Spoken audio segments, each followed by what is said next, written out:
कस्तो झारा हुन्छ है बरे यो स्टार्टिङमा पनि आज गऱ्यो फेरि 3-4 दिनपछि यस्तै हुन्छ नगरेरै नहुने फलफल खेती फेरि राम्रो हुँदैन आफ्नो काम गर्ने पर्यो कसले गरिदिन्छ र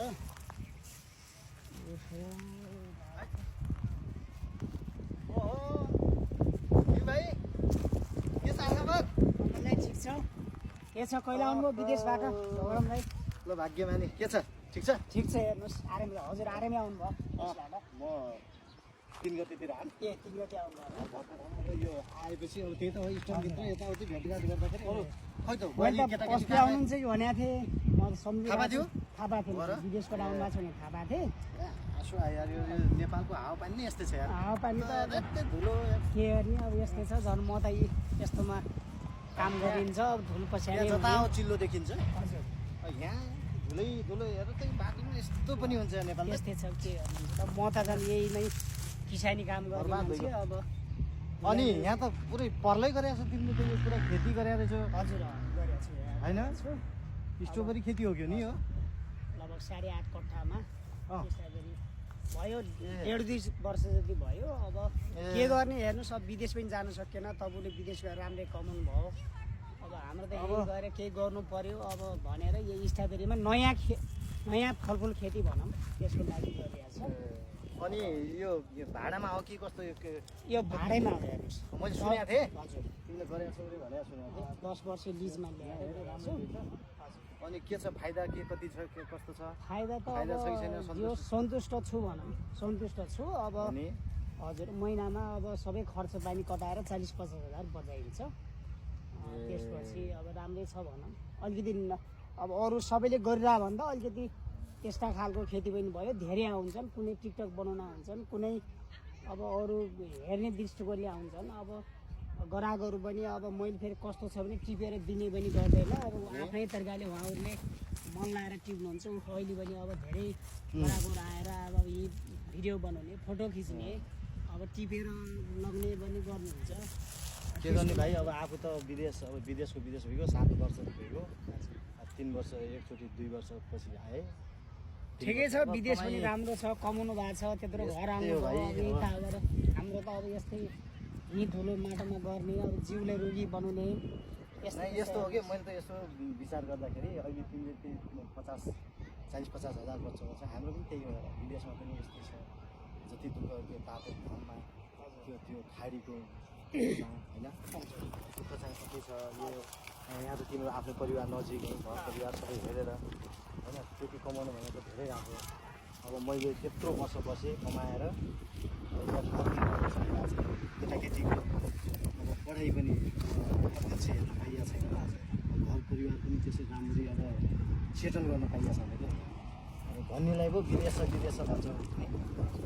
ठिक छ अब के भन्ने आफ्नो भाग्य खानी हो होइन अब विदेश पनि अब हुनेलाई त धेरै राम्रै पनि छ तर अब सोचमा वास्तवमा यहीँ पनि केही गर्न सकिन्छ विदेश लगाउने तिम्रो यो हेरेँ हजुर भर्खर अब यहाँ हेरेँ होइन एकदम राम्रो के घर नजिक घर परिवार नजिक अब नेपालमा पनि अब गर्न सकिँदैछ हजुर भन्ने चाहिँ एउटा उदाहरणको रूपमा तिमीले गरेर चाहिँ खुसी लाग्यो अब आफू त यस्तै हेरेर अब विदेशी पर्थ्यो विदेशी भन्छ विदेशबाट पनि अझ उमेर गएको छैन कमाउन चाहिँ केही सकिएको छैन अब 5-7 वर्ष भइसक्यो एउटा घर बनाउन सकिएको छैन परिवारलाई राम्रो अब व्यवस्था गर्न सकिएको होइन यस्तै हो मान्छेले विदेश गएको छ भन्नु मात्रै हो अझै पनि तपाईँको अझै पनि उमेर छ अब किन त्यस्तो अब तनाव ल्याउनुहुन्छ र यहीँ पनि केही म पनि पछि यस्तै सोचिरहन्थेँ अगाडि पनि म विदेश जाम कि यताउता सोच्थेँ तर अब विदेश गएर पनि धेरैको त्यो दुःख पीडा सबैले राम्रो त छैन त्यो दुःख पीडा देख्दाखेरि अब अलिकति पैसा 2-4 लाख बचत पनि थियो अब नयाँ काम केही गरौँ अलिकति अब सबैले एउटै गरिरहेको काम भन्दा अलिकति यस्ता खालको काम गरौँ भन्ने दृष्टिले केही गरेको छु हेर्नुहोस् अब लिजमा ल्याएर गरे हेर्नुहोस् आफ्नो अब 8-10 वटा आफ्नो भएपछि अझै राम्रो हुन्थ्यो भाडातिर सबै गर्दा गर्दै म सन्तुष्ट छु बच्चा बच्ची पढाउने भएको छ परिवार पालिया छ अब महिनामा 40-50 हजार हुन्छ त्यही हो अब राम्रै छ भनौँ विदेश पनि अब धेरैलाई अब विदेश पनि राम्रो त राम्रै छ अब अलिकति कन्ट्याक्टतिर जाँदा अब धेरै राम्रो छ तर भाइ अब देख्नेलाई हेर देख्नेलाई के हो संसार भन्छ नि देख्नेलाई मान्छे बाहिर मात्र हेर्दो रहेछ भित्र कति कष्ट विदेश त गइयो तर विदेश अब गएपछि जाने बानी पनि रहेछ र अर्को कुरो त्यहाँ गएर अब दुःख छ नि दुःख छ त्यो दुःख अनुसारको त्यहाँ चाहिँ मूल्याङ्कन पैसा बच्छ भने बच्छ के भने यहाँ तिमीले 50-60 हजार कमाएको छौ मैले उहाँ पनि त्यही हो होइन अनि त्यहाँ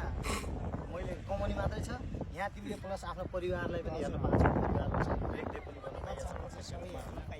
फ्यामिलीहरू दुःख सुख होइन घर नजिकै यति गर्नु भने धेरै राम्रो हाम्रो त विदेशी जीवन यस्तो छ कि विकास छ भन्ने मैले आज तिम्रो भाइ भाइलाई यस्तै छ जिन्दगी ठिकै छ अनि अरू सबै ठिक छ हेर्नुहोस् अब अहिले भर्खर यो जङ्गल आएको थियो बढी हो जङ्गल फालिदिउँ भनेर गर्नु थियो अब फेरि गरागोर आउनु भएको छ टिप्ने यताउता अब त्यो आइरहनुहुन्छ हजुर आउने आफ्नै तरिकाले टिप्ने गर्नुहुन्छ सबै पुरै स्ट्रबेरी मात्रै छ हजुर सबै त्यही नै छ सबै त्यही लगाएको छु राम्रो खुसी यो चिजमा प्याजहरू छन् कता कति नत्र स्ट्रबेरी नै हो राम्रो रहेछ यसमा अब होइन भोलिका योजनाहरू गर्ने यो मात्रै होइन अरू पनि गर्ने होइन उत्पादन गर्ने होइन ग्राहकको माग अनुसार यसको माग पनि विदेश गरेर अलिकति काठमाडौँ होटलतिर बढी जान्छ ए यहाँ पनि गराएको आउनुहुन्छ बाहिर सबै हुन्छ